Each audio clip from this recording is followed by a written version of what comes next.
দর্শক আরেকবার স্বাগত, আপনারা দেখছেন দ্য বিজনেস। আমাদের সাথে স্টুডিওতে আছেন আকাশবাড়ি হলিডেজের সিইও তৌহিদুল আলম মিল্কি। আমরা বলছিলাম আমরা র্যাপিড ফায়ার প্রশ্ন করবো, এগুলো ইয়াং জেনারেশনরা পাঠায়, তো তাদের প্রশ্নগুলো আগে আমি তাদের পক্ষ থেকে করি, তারপর আরও তাদের কিছু বড় প্রশ্ন আছে সেটাও আমি জানবো। প্রথম প্রশ্ন তারা জানতে চায়, আপনি প্রথম বিদেশে কোন দেশে গিয়েছিলেন? ইন্ডিয়া।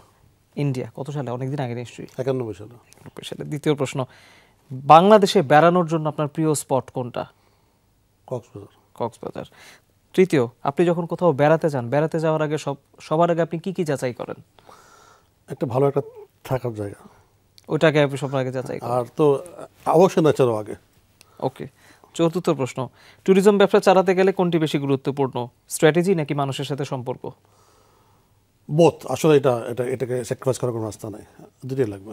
5 নম্বর প্রশ্ন, ব্যবসার ক্ষেত্রে ভুল বা ঝুঁকি কোনটার ব্যাপারে আপনি বেশি সাবধানতা অবলম্বন করেন? ভুল হয়ে গেলে বেশি ভুলটাই ব্যাপারে আমি ঝুঁকি আমাদের নিতে হয়, ব্যবসার ঝুঁকি নাই, ভুল হয়ে গেলে সমস্যা। আপনি তখন ভুলের ব্যাপারে আপনি বেশি সাবধানতা অবলম্বন করেন। ওকে। 6 নম্বর প্রশ্ন, আপনার যারা কলিগ তাদের দক্ষতা, আন্তরিকতা না মানসিক স্থিতি, কোনটা আপনি সবার আগে যাচাই করেন বা অগ্রাধিকার দেন? আমি দক্ষতাটাই বেশি। মানসিক স্থিতি তো তাকে যদি আমি ওই ধরনের এনভায়রনমেন্ট দিতে পারি, ওই ধরনের পরিবেশ দিতে পারি, তাহলে মানসিক স্থিতি অটোমেটিকলি এটা তৈরি হয়। দক্ষতাটা খুব ইম্পর্টেন্ট। দক্ষতা ইম্পর্টেন্ট। 7 নম্বর, বাংলাদেশের ট্যুরিজম ব্যবসার সবচেয়ে বড় চ্যালেঞ্জ কোনটি, যে কোনো একটির কথা যদি বলতে বলি? নিরাপত্তা। নিরাপত্তা বোধ, এটা আপনি অনেকবার বলেছেন, এটা মাথায় রাখা উচিত সবার। 8 নম্বর প্রশ্ন, এয়ার টিকেটের অস্বাভাবিক দাম, এটা কি বাজারের বাস্তবতা নাকি নীতি নির্ধারকদের দুর্বলতা? এটা বাজারের বাস্তবতা। বাজারের বাস্তবতা। 9 নম্বর, ট্রাভেল করে বা ভ্রমণ করে পাওয়া আপনার সবচেয়ে বড় লেসন কোনটি, কি শিখেছেন? সার্ভিস শিখেছি। পৃথিবীতে আমি অনেক দেশ ঘুরেছি, পৃথিবীতে মানুষ একটা জিনিসই দেখেছি সারা পৃথিবীতে ঘুরে, যে সার্ভিসে তারা অটল, যেটা যার কাজ সেটা করছে, অনেস্টলি করছে। এটা আমাদের দেশের ঘাটতি আছে, বা সারা পৃথিবীতে আমি এটা শিখেছি।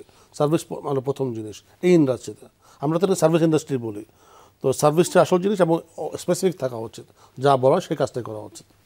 True, very true. 10 নম্বর প্রশ্ন, আপনাকে একটু হাইপোথেটিক্যাল সিচুয়েশন দিতে চাই। ধরুন যে আপনাকে দেশের পর্যটন খাতে একটি নীতি প্রণয়নের দায়িত্ব দেওয়া হলো, আপনি সবার আগে কোন নীতি প্রণয়ন করবেন বা কোন সংস্কারের দিকে আপনি সবার আগে অগ্রাধিকার দেবেন? আমি আমি আমি ব্যবসাদের সাথে বসতে চাই। তখন ব্যবসায়ীরা যদি আমার সাথে বসে, তাদেরকে আমি কিছু সুযোগ তৈরি করে দিব, কিছু শর্তের বিনিময়ে।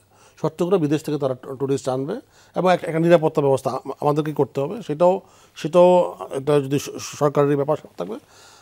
2-3টে গ্রুপ যদি একসাথে, সরকার, ব্যবসায়ী এবং যে করতে চায়, যে নীতি নির্ধারক, তারা যদি মিলে কিছু একটা করে, অবশ্যই অনেক কিছু পসিবল। কিছু ইম্পসিবল না।